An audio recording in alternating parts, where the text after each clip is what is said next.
காதலிக்கும் முன்பு இந்த உலகே எந்தன் சொந்தமானது. காதல் வந்த பின்பு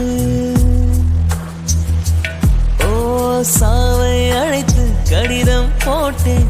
காதலிக்கும் முன்பு ஒரு சாவை திறக்க சக்தி கேட்கிறேன். காதல் வந்த பின்பு